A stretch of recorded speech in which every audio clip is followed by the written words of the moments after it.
Well, hello everyone, welcome to the Centurions in the Dark Second Edition. I'm going to go through Queen Ariad's plot deck, Tangled Web. We start with Natural Camouflage. At the start of an encounter, exhaust this card.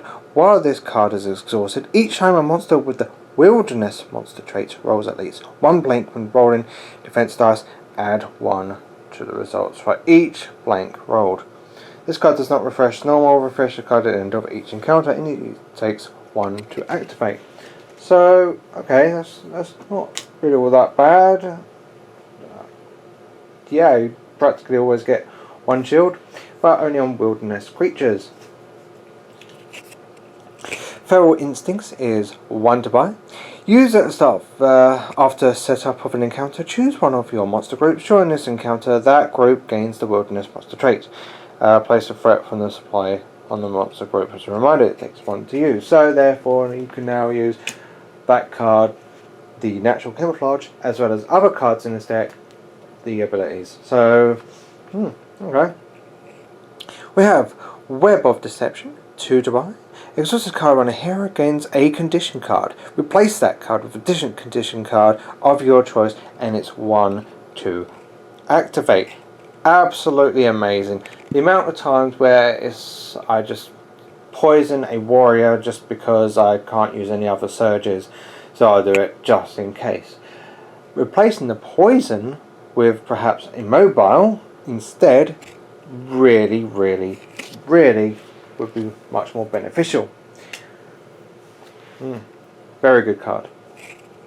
Entangling Weave, 2 to buy. Exhaust this card at the end of your turn to choose a monster group and place this card near the group's monster card. While this card is exhausted, each hero must spend 1 additional movement point to enter a space adjacent to at least 1 monster in that group. 1 to activate. This is at the end of your turn. However, if you're perhaps blocking a path, you have lots of small monsters, that is going to be better for you when dealing with this card, especially try and go through a corridor where the heroes need to move 2 extra spaces instead of 1, just to try and get through. Absolutely hilarious. Unsafe Passage, 2 to buy. Exhaust this card after resolving a trap card to return it to your hand. This card does not refresh as normal. Refresh at the end of each encounter. 2 to activate. So, use a trap, put it back to your hand. I myself am not too fond with trap cards. I barely use them. But then there could be people out there that actually would use lots of traps. So it's a preference thing, really. If you're going for perhaps one of the class decks that has lots of traps, then yeah, go for it. Use it. It's what it's there for. If you don't go for a class deck that doesn't use lots of traps, then you can actually leave that behind. Hidden Predator, 2 to buy. Exhaust this card after setup of an encounter. When this card is exhausted, each monster with the Wilderness monster trait gains Ambush. Each time this monster performs an attack that targets a hero that did not have a line of sight to the monster at the start of its activation, that attack gains PS2. And this card does not refresh as normal. Refresh the card at the end of each encounter. And it's 1 to activate. So, okay. So it's straight after setup, and all wilderness monsters could get a PS of 2 if they didn't have line of sight to that hero, which really isn't all that hard, especially when there's heroes behind other heroes where you don't have the line of sight to them. So therefore you might want to go around the front heroes to get to the back heroes, etc, etc. Goblin archers I think can actually do quite well with that. Auto PS2? Yes, please. Embrace Darkness, 2 to buy. Exhaust this card during your turn. Gain 1 threat token for each knocked out hero. This card does not refresh as normal. Refresh this card at the end of each encounter. 1 to activate. Yeah, excellent. Way to get your threat tokens into play. Use it when you need to and all that.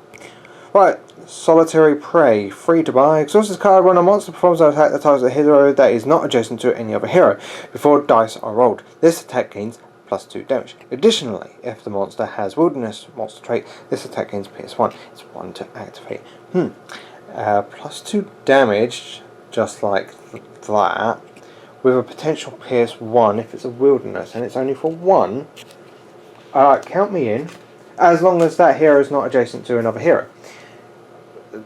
Well, maybe if you knock down a hero, and then the other hero is probably going to maybe take some damage.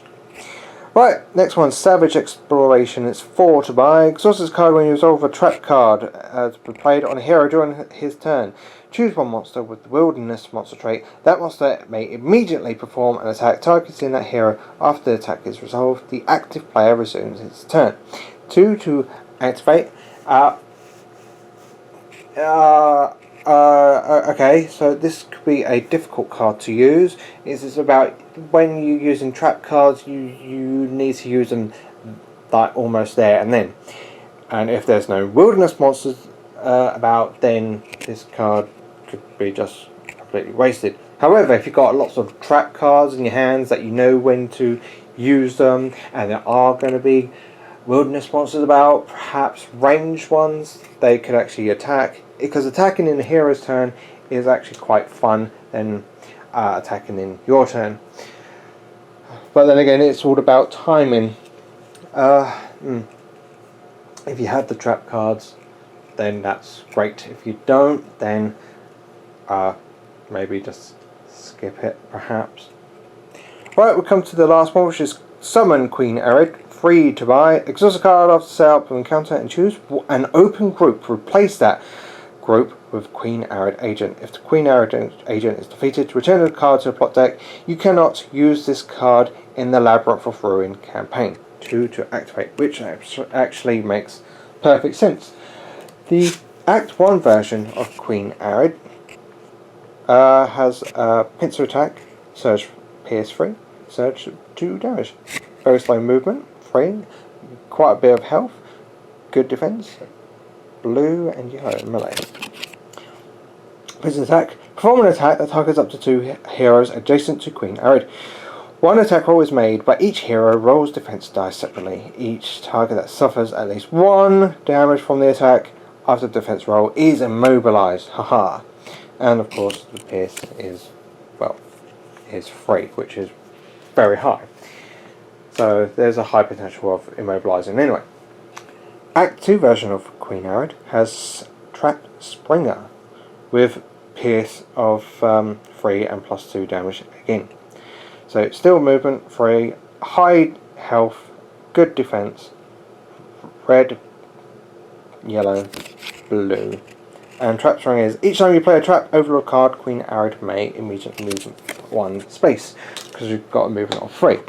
And this is her model. Very, very nice and big, and looks absolutely scary and horrendous. Okay, what do I think of this deck? I actually think it could be good if you have plenty of traps and Wilderness monsters. If you have plenty of Wilderness monsters, then that should be better. But apart from that, it's all about using traps. So until next time, thank you very much. Bye.